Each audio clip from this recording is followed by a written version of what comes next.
Hey everybody, my name is Jack. This is Janine. We work with the Town of Clarkstown Recreation Department, and today we're going to do some basic soccer drills, stuff that you could do at home, in the backyard. The good part about doing some basic soccer stuff is it does create that social distancing that everybody is looking for these days. I hope everybody's well, and I hope everybody is staying home and staying safe. So what we're going to start with is we have a basic Nerf soccer ball and a children's goal, okay? So soccer is pretty much known worldwide. I think the United States is probably the only country that refers to soccer as soccer. Everybody else calls it football, but in this country, American football is what football is, and we call it soccer, if that makes sense. Okay, so the basic things in soccer is obviously kicking the ball. So we just drop it. Depending on what you're trying to do, if you're trying to pass, you're trying to score, you're trying to clear the ball, there's different parts of the foot you're going to work with. Just on a basic pass, you're going to use the inside of your foot. It's more of a controlled pass, and then you're just going to pass it right back. A simple thing to stop the ball when it comes to you, that's called trapping the ball. So when Janine kicks the ball, I'm either going to let it just softly touch my foot and with a little give, so that it stops in front of me, or you can just put your foot on it and trap it down like that. This is a good exercise to do while you're home. You're not touching the ball with your hands, you're keeping your distance, you might be able to go outside and get some fresh air, and maybe give your parents some sanity time. I think some parents might be looking for that. So yeah, you can relate. So an easy thing, just, you know, have some fun, kick the ball around, create some space, move around a little bit. No problem. What Janine just did is actually called a one touch.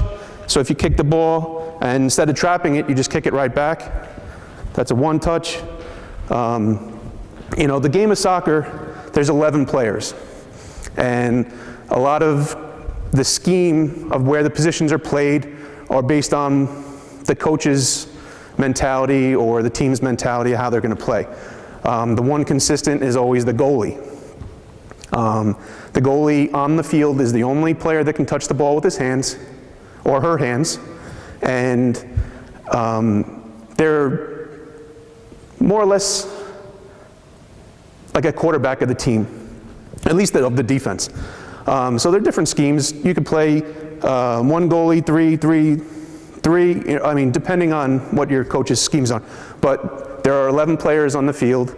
The field is huge. It's actually bigger than what we'd see an American football field being. We've been lucky to have one of the best women's soccer teams in the country, or in the world, I should say. And the men's team is progressing nicely, but hopefully in the next World Cup we'll do better. But you know, one of the things the United States can always get behind is the Women's World Cup team. So just to get back on some kicking drills, using different parts of your foot is really how you're going to control the ball. So just at a basic kick back and forth, you're going to use the inside, whether it's the trap, kick back, do one touch.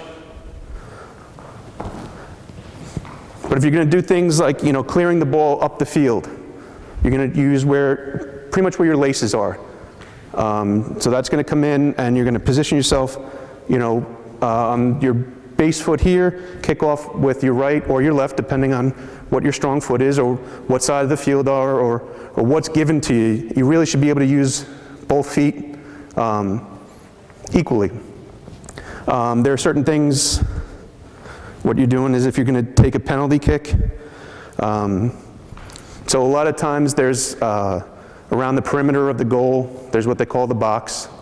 And if you're playing and you're a forward and you get fouled in the box, you get a penalty kick. Or if it's the end of the game and it's tied, you go to penalty kicks, which is usually pretty exciting, but it's also stressful at the same time. Okay, so when you kick the ball, you're gonna come in. I'm right-footed, or my right side is my dominant side. So you're gonna kick the ball, you're gonna come in this way. Obviously, we don't have a regulation goal. We have a youth goal here at the Street Community Center. This is where we do our youth programs. So these are our goals. So imagine a grand size, full regulation goal. There are plenty outside at the Zucker Park. But what you're gonna do is just come in, you take the penalty kick. A lot of coaches will tell you aim for the corners. Obviously what the corners are here, here, here. And the goalie's gonna try and decide or guess where you're going with the kick. But we'll go for today. I'll let Janine take a penalty kick on me, or at least, so I'm gonna try and guess, you know, you're right side dominant? Okay, so a lot of times, depending on someone being right side or left side dominant, if they're ambidextrous or they're just that talented that they can kick with both feet, the goalie's gonna guess a different way. So a lot of times, you know, if Janine's lining up on the post over here, or on which is my right side, I'm gonna play off the post here, and you're gonna wanna cut the angle. So right now, because of where she is, there's less of a space for her to score. So you wanna cut the angle. So in this case, if I stand flat-footed here, she has more space on either side. But if I cheat out a little bit and play the post, I can cut the angle. Same thing if you were doing a corner kick. You know, play the post, cut the angle. You know, hopefully your teammates will back you up. But if you want to go ahead, hopefully you don't score on me. See, play the angle, you cut off how much space she has to score. Again, this is really a lot of stuff that you could do. It's simple stuff. And it's fun, it's time consuming, it gets you out of the house, and I'm trying to think of yeah, it's stuff you can do in your backyard. It really is fun, and it's easy. All you need is a ball. It doesn't even have to be a soccer ball. Find an old volleyball lying around.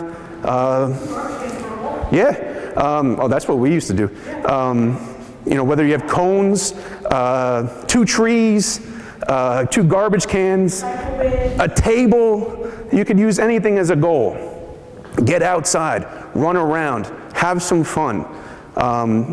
You know, what's going on now, everybody's concerned, but enjoy the time you have with your family, stay safe, have your family dinners,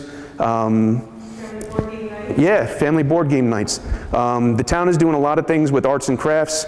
Make sure you check out some of the other videos. Janine's doing a piñata video in a little while.